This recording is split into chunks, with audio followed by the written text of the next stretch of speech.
සෑම මතකයකටම තමන්ගෙම බරක් ගියා. ඉතින් අද අපි කතා කරන්න යන්නේ යුග ගණනාවක් පුරා දෝංකාර දෙන හරිම බලගතු උපමාවක් ගැන. මේ කතාව තමයි කුරුල්ලා සහ ගල් කැට. ඒ කියන්නේ ඇහැරීමේ කතාවක්. හොඳයි. මේ කතාව පටන් ගන්නේ හරිම ලස්සන පුංචි කුරුල්ලෙක්ගෙන්.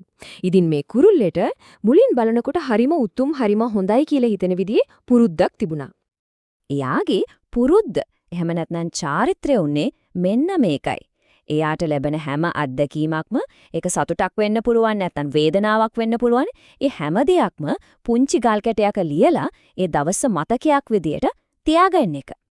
ඉතින් මුල් කාලෙදී මේ එකතුව එයාට දැනුණ ඇත්තටම වටිනා නිධානයක් වගේ. හරියට එයාගේ මුළු ජීවිතේම සාරේ එකට එකතු කරපු අනාගතයට ප්‍රඥාව ගෙනේ කියලා හිතපු වස්තු ගබඩාවක් වගේ තමයි එයාට ඒක දැනුනේ.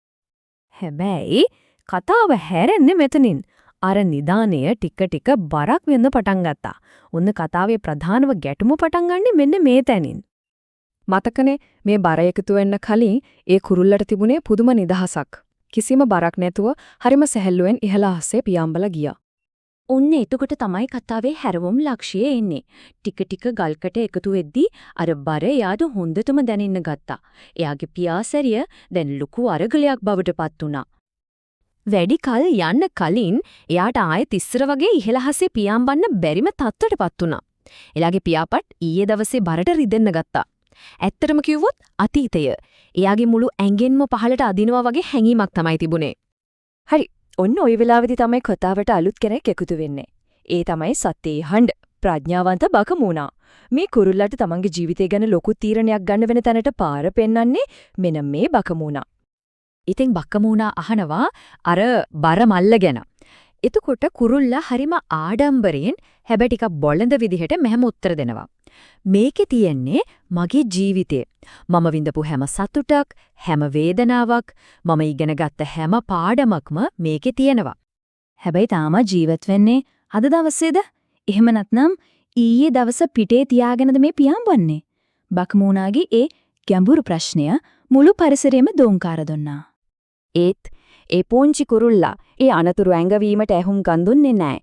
ඉතින් දැන් අපි එළඹෙන්නේ මේ කතාවේ කනගාටුදායකම ඛේදජනකම අවස්ථාවට. ඒ කුරුල්ලාගේ අවසාන මොහොතට.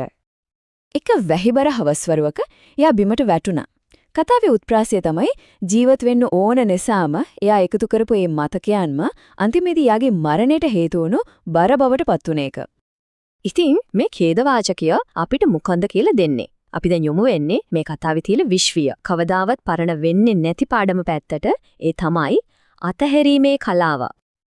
අර නිසල දර්ශනයේ උඩින් බකමූණාගේ අවසාන වචන කික තාමත් දෝංකාර දෙනවා වගේ. මතකයන් කියන්නේ මඟ පෙන්වන්න තියෙන දෙයක්, පස්සට අදින්න තියෙන දෙයක් නෙවෙයි. එතකොට බලන්න මේ කතාවේ හරය තියෙන මෙතන. ඒ තමයි පැවැත්මේ විදි දෙකක් අතර තියෙන වෙනස. එක පැත්තකින් අතීතයේ බර උස්සගෙන හෙම්බත් වෙලා එකතැන හිර වෙලා පියාඹන්න බැරුව ඉන්න එක. අනිත් පැත්තෙන් වර්තමානයේ ජීවත් වෙන ගමන් හරිම සැහැල්ලුවෙන් නිදහසේ ඉහළටම පියාඹන්න පුරුවන් වෙන එක. ඉතින් අවසානයේදී මේ කතාව අපි හැමෝගෙම එක ප්‍රශ්නයක් අහනවා.